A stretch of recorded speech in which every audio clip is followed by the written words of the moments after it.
Hello, and welcome to our new Rodent Rivals series, a series that explores live games of Kill Team and provides some tactical insight as we watch the players involved. Our first game will be a match between myself on the Chaos Legionaries and my buddy Joseph on the Angels of Death. This game was streamed over at Waterloo_TV on Twitch, which will be linked below in the video description if you want to catch games like this live when they happen. This game was also played as tournament prep for Joseph, so there is some experimentation in the lists and the strategy that's used in the game as we investigate some intricacies of this matchup. Alright, without any further delay, my name is Mouse, let's get into the video.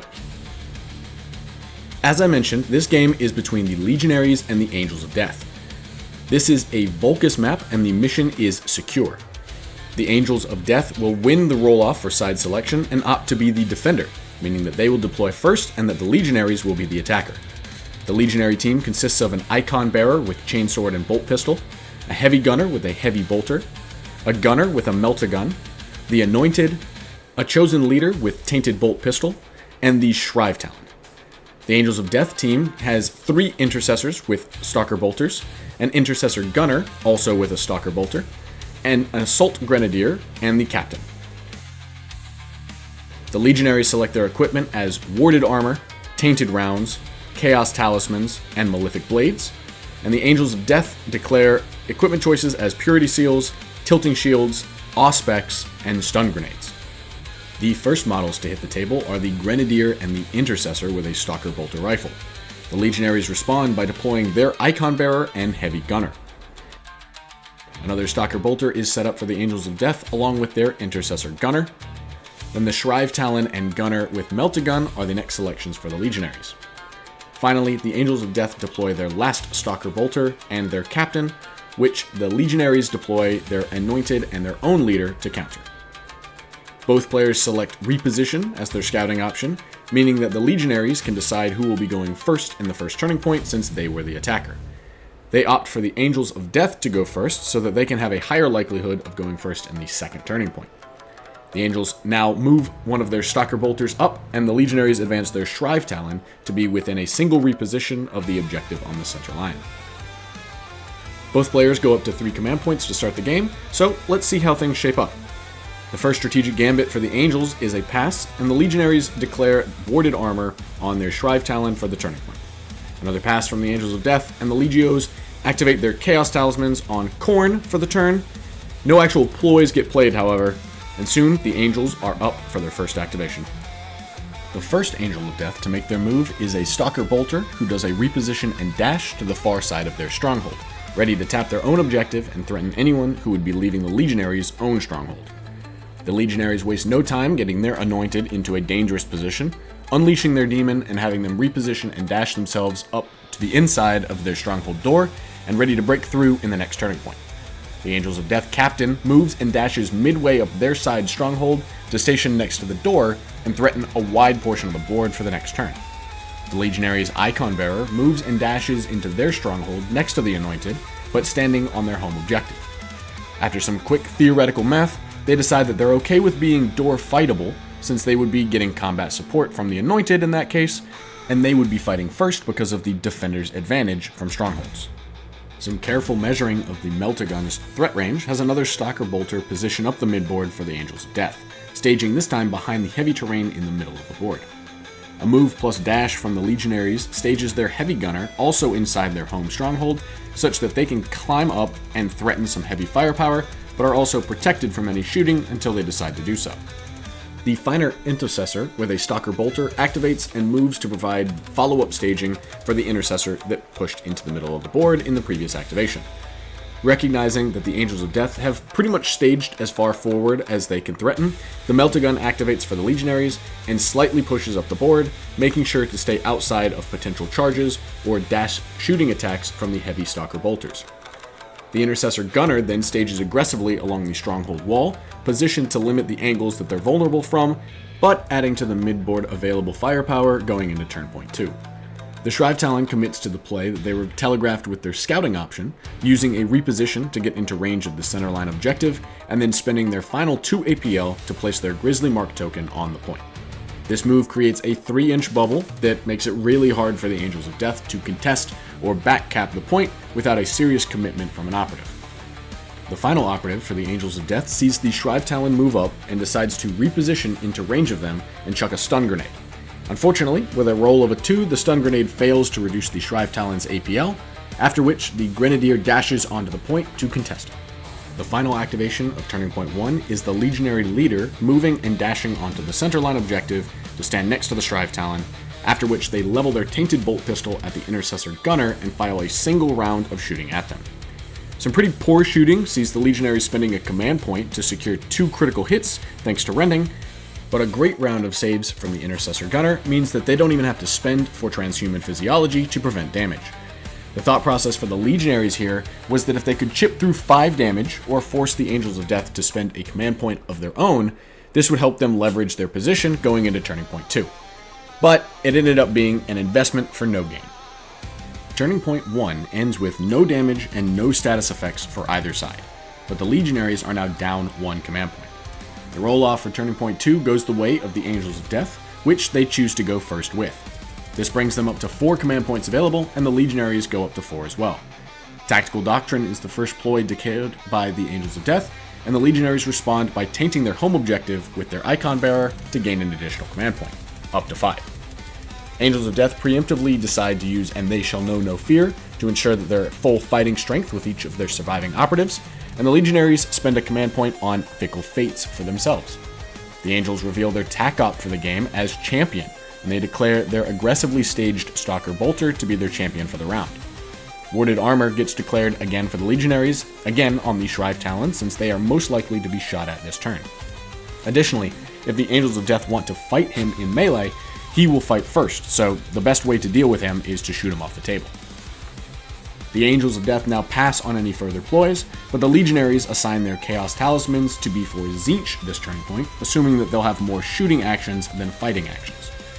Another pass from the Angels, and the Legionaries commit to Implacable for the same reason that the Angels paid for And They Shall Know No Fear. A final pass from the Angels is met with the Legionaries paying for Quicksilver Speed, after which both teams have 2 command points remaining for the rest of Turning Point 2.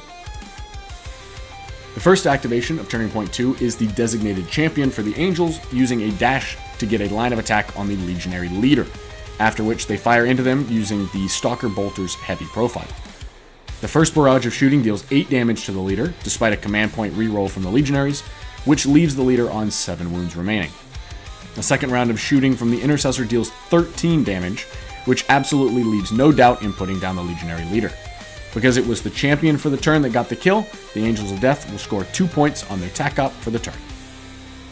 Needing to even up the operative count and prevent the Grenadier from activating on the Angels' side, the Legionaries activate their Heavy Gunner and reposition them on top of the stronghold to fire across the board. A quality round of shooting backed by Fickle Fates deals 17 damage to the Angels' Grenadier, dropping them in a single shooting activation.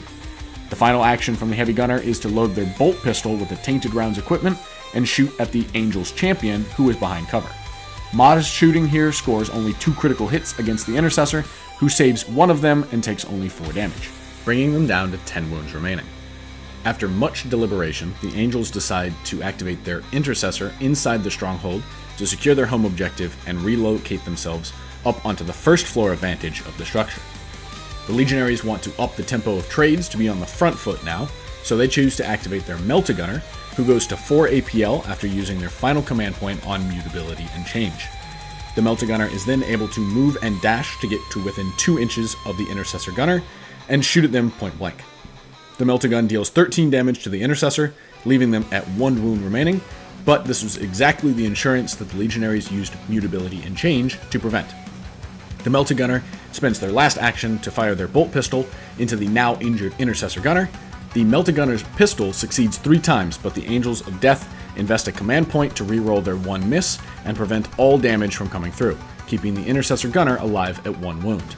This was a massive save, since And They Shall Know No Fear will allow that Intercessor to still operate as if they were at full strength. The Angels of Death immediately activate the barely surviving Gunner to return fire at the Melta-Gun from the Legionaries.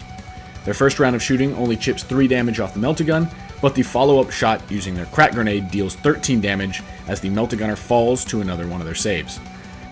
This is enough to take out the Melta-Gunner, after which that Intercessor dashes forward to provide a bit of screening and prevent aggressive positioning from the remaining Legionary units. The Shrive Talon then activates and uses the adjacent wall to climb up and over the engagement range of the close Intercessor, allowing the Shrive Talon to just barely reach the Intercessor in the backline with a charge and fight them. Dropping 2 dice with no rerolls, the Intercessor is able to parry enough dice so that they only take 3 damage from the first fight, and then some terrible rolling in the second fight only pushes through another 5 damage. In total, the Shrive Talon deals 8 damage to the Intercessor and takes 7 damage themselves, despite starting both fights and having Quicksilver Speed active. The Angels of Death captain then moves to aggressively brickwall the Legionaries from being able to come out of the door of their stronghold, firing 1 standard plasma pistol shot at the Heavy Gunner as he does so. This shot deals 5 damage from a single critical hit, dropping the Heavy Gunner down to 9 wounds. With a target now available, the Anointed activates and moves up to door fight the captain on the other side. The first combat sees both tilting shields and the iron halo used for the captain, but they live and only take 5 damage, leaving them with 10 wounds remaining. The Anointed also takes 4 damage in this exchange, but doesn't hesitate to fight the captain a second time with their remaining action. With no tilting shield to protect them, the captain falls to 2 critical hits from the Anointed, dealing only 4 damage back and dropping the Legionary down to 6 wounds. The final Angels of Death activation is to have their Intercessor in combat with the Shrive Talon fall back for 1 APL, thanks to their mobile chapter tactic, and then shoot at the Shrive Talon with their mobile profile. The first round of shooting deals 3 damage to the Legionary, dropping him down to 4 wounds, and the second shooting action puts the Shrive Talon in the dirt after rolling 2 ones on defense. The last activation of the turn is the Legionaries' Icon Bearer securing their home objective before charging into the 1 wound Intercessor in mid and dispatching them with a single attack. And with that, the second turning point is in the books, so let's tally up some scoring. As the turning point ends, the Legionaries reveal Contain as their tac op, which they will score the full 2 points on since there are no Angels of Death wholly within their territory. Both teams lost 3 operatives during the turn, making the kill op even between them, and the crit op secure is also even between the 2 teams, with each scoring 1 point for securing their home objectives. The Legionaries barely win the roll-off for initiative going into turning point 3, but will select to go first here. This brings them up to 1 command point for the turn, and the Angels of Death up to 2 command points. The Legionaries declare their warded armor on the forward Icon Bearer, and the Angels of Death respond by using And They Shall Know No Fear for 1 command point. Chaos Talismans are assigned to Tzeentch for the turn, as the Legionaries commit to an all-in opener using their Heavy Gunner to get the momentum back in their favor. Since they lost initiative for the turning point, the Angels elect for their champion of the turn to be the Intercessor on the backline of Vantage so that they can retaliate against any opening moves from the Legionaries. Again, investing in the all-in opener from the Heavy Gunner, the Legionaries spend their only command point on Fickle Fates. Both sides then pass, leaving the Legionaries completely spent on command points and the Angels with 1 remaining. The Heavy Gunner moves off the vantage point and aims their Heavy Bolter at the Intercessor on the centerline objective.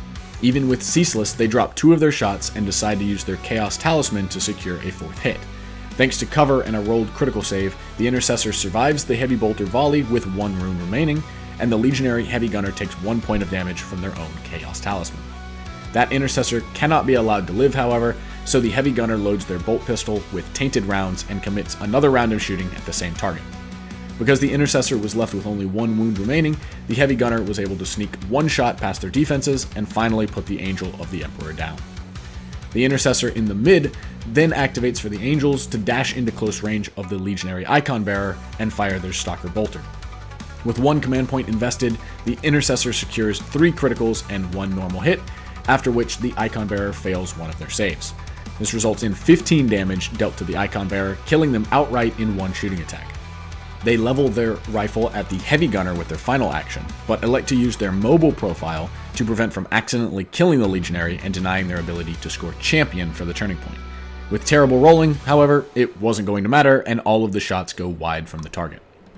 The Anointed activates for the Legionaries and dashes outside of the stronghold to take a single stray shot with their bolter against the Intercessor in mid. Decent shooting dice are met by equally good defense dice, meaning no damage is dealt and the Anointed retreats back into the stronghold with their final action.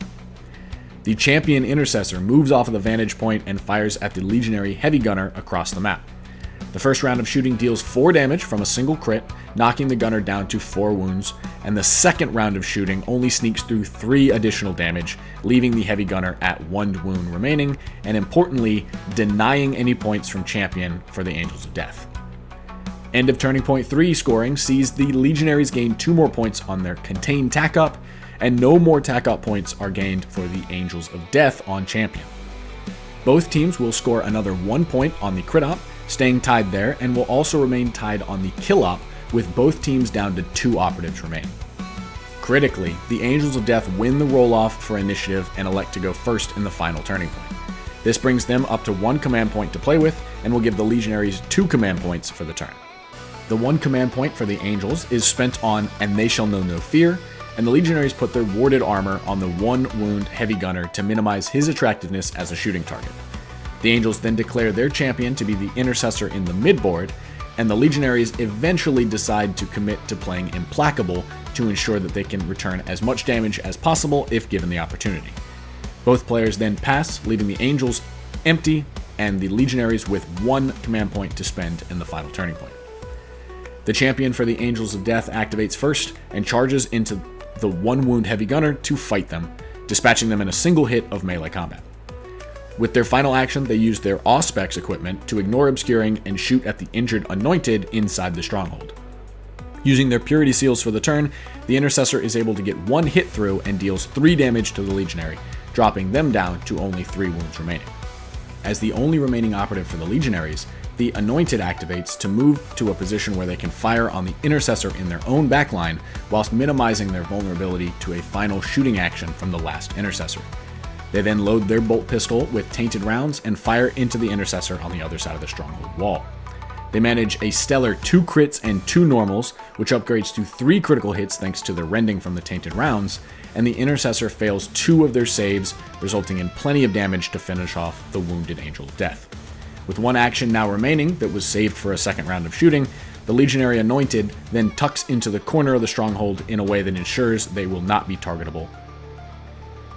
With the final operative to activate in the game, the Angels of Death determine that there is no way that they can do better than being down 1 point to the Legionaries, so they opt to move and secure the centerline objective to maximize their own scoring. They were unable to be wholly within 6 inches of the Legionaries' deployment zone to deny the 2 points from Contain, and they required 2 APL to tap the centerline objective due to the grisly mark left by the Shrive Talon. Since both teams were tied up on the Kill Op all the way through the game, each team will only score 4 points from that category. The final Crit Op score will be 4-3 in favor of the Angels of Death. Each player selected the Tack Op to be their primary objective, and the Legionaries will score 9 points from their Tack Op as a result, with the Angels of Death scoring 6 points from their own Tack Op. Making the final score for the game 16 points for the Legionaries and 14 points for the Angels of Death. A very close and competitive game all the way through the end. Major kudos to my opponent Joseph for a stellar game, and again, if you would like to catch games like this live, you can watch them over at Waterloo_TV on Twitch. Before we do our post-game discussion, if you've made it this far in the video, please consider liking and subscribing and letting us know in the comment section what you thought of this game. We're always looking and considering viewer feedback and love to read your comments about what you were thinking while you watch alongside us. Okay, with the YouTube algorithm stuff done, let's run through some important learnings from this game. First up, let's talk lists. The Legionaries took a mixed list so that we could field test the Angels of Death list that Joseph was considering.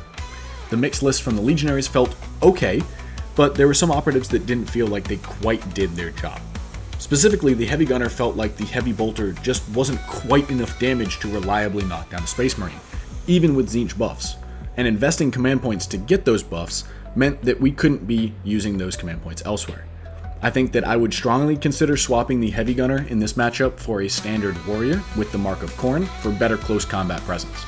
Leaning less into Tzeentch also means that the Legionaries would get better value out of Blood for the Blood God, which 100% should have been played in Turning Point 2 of this game, and it wasn't because I ran out of command points that I was budgeting elsewhere. It ended up not mattering at all. Seriously, go back and look at the 3 combats that happened. The +1 damage buff wouldn't have swung a single one of those fights. But that doesn't mean that it wouldn't have been the correct thing to do. It's important to be able to take an objective step back and not be results-oriented when analyzing how your game plan worked.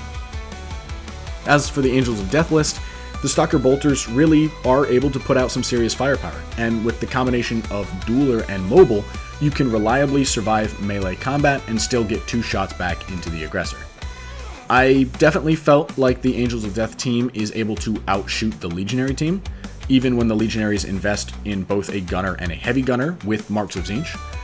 That said, I do think that maybe one more Assault Intercessor with a Chainsword would have been helpful to hold the line a bit against the more aggressive Legionaries when they crash at the center line. That potential Assault Intercessor also would have been able to better deny Contain as attack op from the Legionaries, which the Stalker Bolters were just a tad too slow to be able to do. The Captain was also an interesting choice. They're uniquely able to survive both the Melt-A-Gun and the Anointed as threats from the Legionaries, but you lose the command point economy provided by the Sergeant options. It's a playstyle preference thing at the end of the day, but I haven't been terribly impressed with the Captain in the 2 times that we've played this matchup directly. In general, this game was extremely competitive the whole way through, which was really a lot of fun to play. Each player was able to stage plenty of counterpunch options to handle the opponent's moves, as shown by the even kill op. I personally think that the Legionaries got the better deployment side on this map, and the fact that they were able to be the attacker as well gave them slight counter deployment options with a better chance at winning turn 2 initiative, even though they didn't. Being able to send the Anointed to contest the Captain is exactly what this team wants to do, and the fact that the Legionaries could sit the Anointed inside their home stronghold was a massive problem for the Angels of Death. As I said in the moment, I personally think that if you see your opponent set up the Anointed in this way, you should probably just focus on having a 6-5 operative advantage elsewhere on the map, because it'll cost you way too many resources to try to dig him out of there. The Angels of Death did a good job supporting each other as they advanced up the board, ensuring that they could always get a responding kill when their operative in front was taken out. There were also several instances where an Intercessor was able to take out a Legionary operative in a single shooting action, when they were expecting it to take 2, which gave them the option to change targets and spread out even more damage. They weren't quite able to last long enough at the center line to eventually secure that objective, and like we talked about, they also couldn't really deny Contain too easily. I hope you all enjoyed getting to be the 3rd set of eyes on our first game of Rodent Rivals. Again, thanks for spending some time with us as we played through the match between the Chaos Legionaries and the Angels of Death. Until next time, have fun and be good if you want to.